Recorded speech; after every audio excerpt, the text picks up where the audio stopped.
Hi, I'm Tim, and it's time to help you choose what's on your table this weekend. Each week, we take 3 games from a specific category and we tell you what they're all about. How many players they're for, how long they take to play. We give you an overview of the game and all the mechanics involved and what we like about the game as well. All to try to help you decide for yourself if it's the kind of game that you're going to enjoy playing with your friends as well. Well, let's take a walk on over to the closet and see what this week's category is.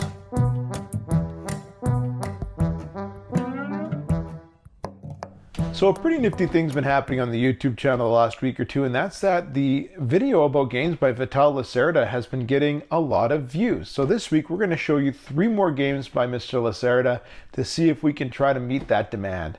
Our first game is Kanban. Now, Kanban is a word that's used in the Lean Six Sigma process of manufacturing that means billboard, and it's a way or a method that's used to make it easier for people to know what they need to do during the manufacturing process. So this game is all about manufacturing cars, and it's based on the Lean Six Sigma process. Now, Kanban is a 2 to 4 player game of heavy complexity. The box says it takes about 90 to 120 minutes. And I actually am really sad to tell you something. I don't even have a measurement on this because this game was a really big favorite of Mrs. Meeple and myself when we first started dating and before we got married. We played it a lot. You can tell by the weathering on the box. But since we started tracking our playtimes, we actually are sad to say we haven't played Kanban. And we actually said the other day that we wish we could have played it. So unfortunately, all I can tell you is this, is that it's 90 to 120 minutes on the box. And if you have a new player at your table, I would recommend adding about 30 minutes to your game. Now, Kanban takes place inside of an automotive factory, which is represented by this board here. Each player has a worker that can take shifts in different departments in the factory. So, for instance, testing and innovation, they can put cars around the test track and through their paces. The assembly line, they can move cars down off the assembly line and onto that test track. The logistics department, where they can get more parts. The design department, where they can get different blueprints to work on, or everybody's least favorite when they're at work anyway, the administrative department, where you can actually micromanage other departments from the boardroom. Sounds typical.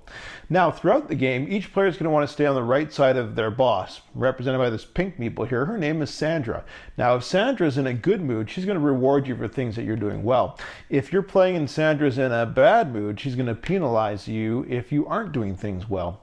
Now, throughout the game, there's going to be a series of meetings, and at each meeting, each player has to come back and report their progress on certain goals that they've been given by Sandra. If they can achieve those goals, they're going to get points. Now, there's 3 meetings throughout the game, and after the last meeting, the player with the most points is the one that wins the game. Now, the mechanics in Kanban are action points, commodity speculation, variable phase order, and worker placement. Now, if we had to pick 3 things that we've liked the most about Kanban, the first is the mechanic of Sandra, the manager, and how she can either be happy or she can be a mean manager. And if she's a good or happy manager, then she's going to reward things you do well. And if she's a mean manager and you play on mean mode, so to speak, she's going to penalize you for not getting certain things done. It makes for a different type of dynamic in the game. Obviously, the mean variant is probably a little bit harder to work with than the nice variant, but it's a really cool idea that your boss can be mean or nice and it affects the game.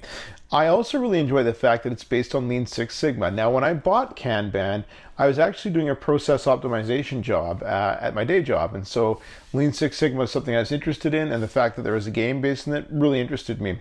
The last thing is that the way that the shifts flow from left to right on the board sometimes doesn't always naturally flow with what you may want to do, and it makes for some really interesting decisions. You know, I said earlier that this was a favorite of ours for a really long time, and for good reason. We can't wait to play it again.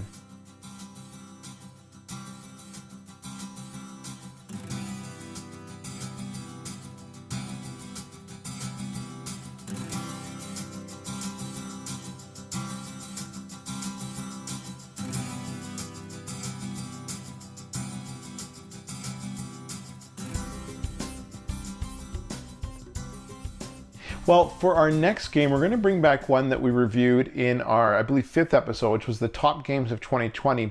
I'm bringing it back because it is a Vital Lacerda game, and if you were looking for Vital Lacerda games, you wouldn't have known to look for it there. So let's bring back for another episode On Mars, this beautiful, beautiful game. On Mars is a 1 to 4 player game of heavy complexity. Now, the box says it takes about 90 to 150 minutes. Now, we have found at a 2-player count, it takes about 135 minutes, or 2 hours and 15 minutes. We've played it at a 4-player count, and it took 150 minutes, or 2.5 hours. New player at the table, I'd recommend adding about 30 to 45 minutes to your budgeted time. In On Mars, players are working to make Mars habitable and to upgrade its life support system so it can be colonized by humans.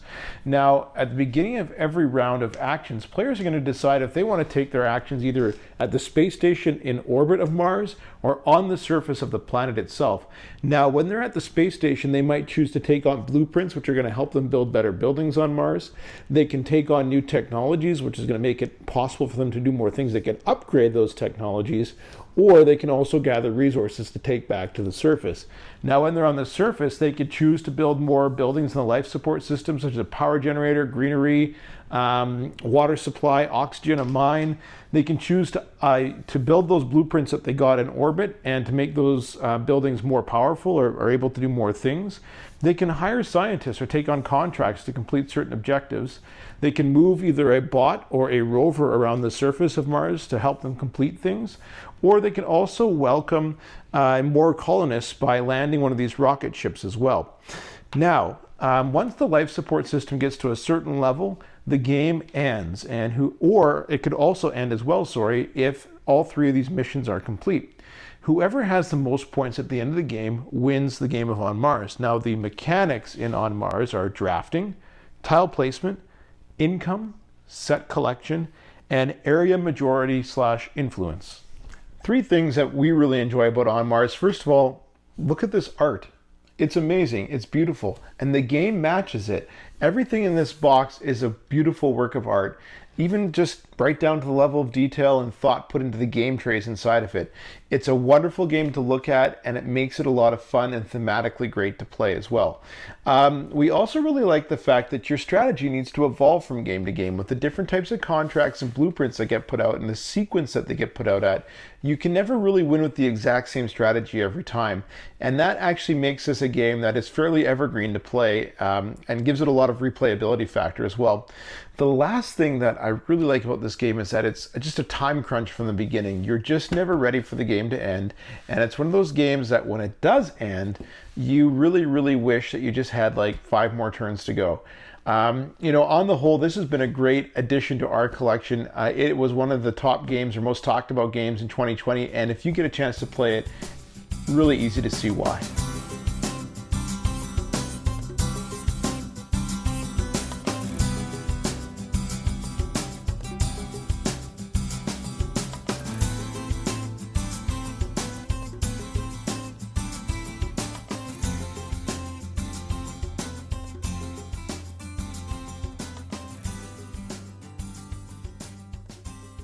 Our last game this week is Escape Plan. Now, Escape Plan came out in 2019. It's a 1 to 5 player game, medium to heavy complexity. It's not as complex as some other Vital Lacerda games.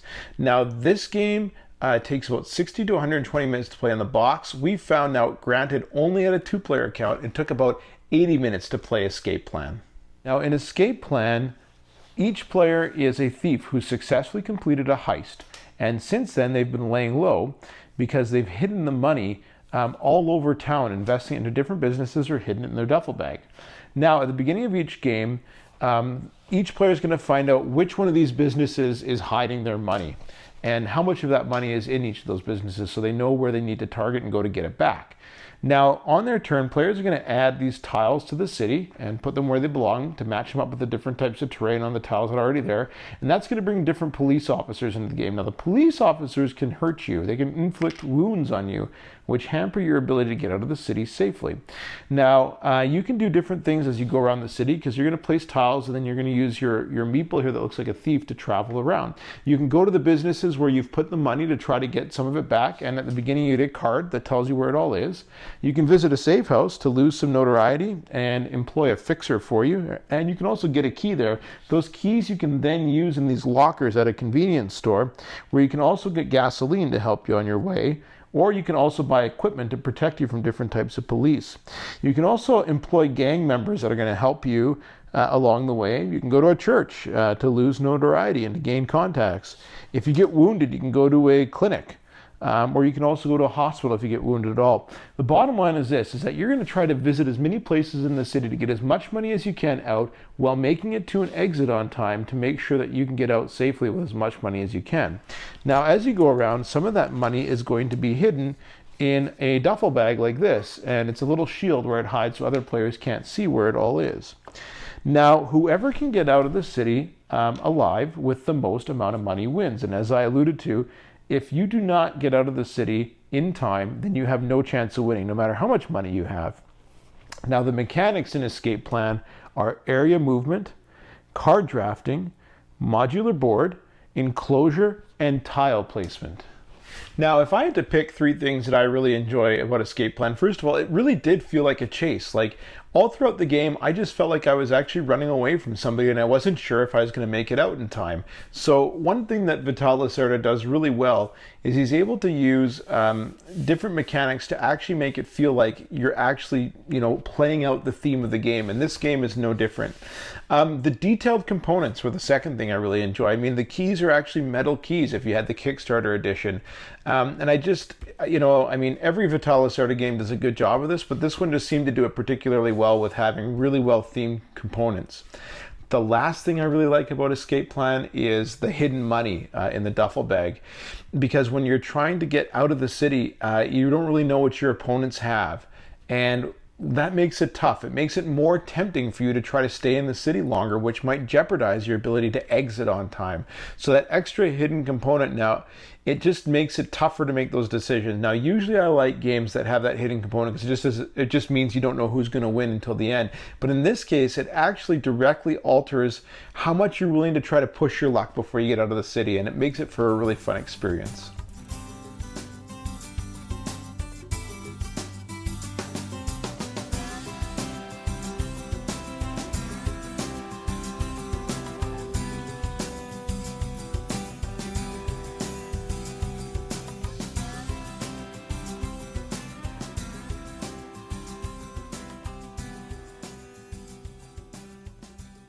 Well, that wraps it up for another episode. I hope that you enjoyed hearing more about Vital Lacerda as much as I've enjoyed playing his games throughout the years. If you like this video and you want to see more like it, you can hit that subscribe button below and then hit that little bell as well, and you'll get notified every time we have a new video on our channel. Or why don't you take a moment to comment if you've tried any of these games. You can tell us about your experience with them, or even better, share with us what's on your table this weekend.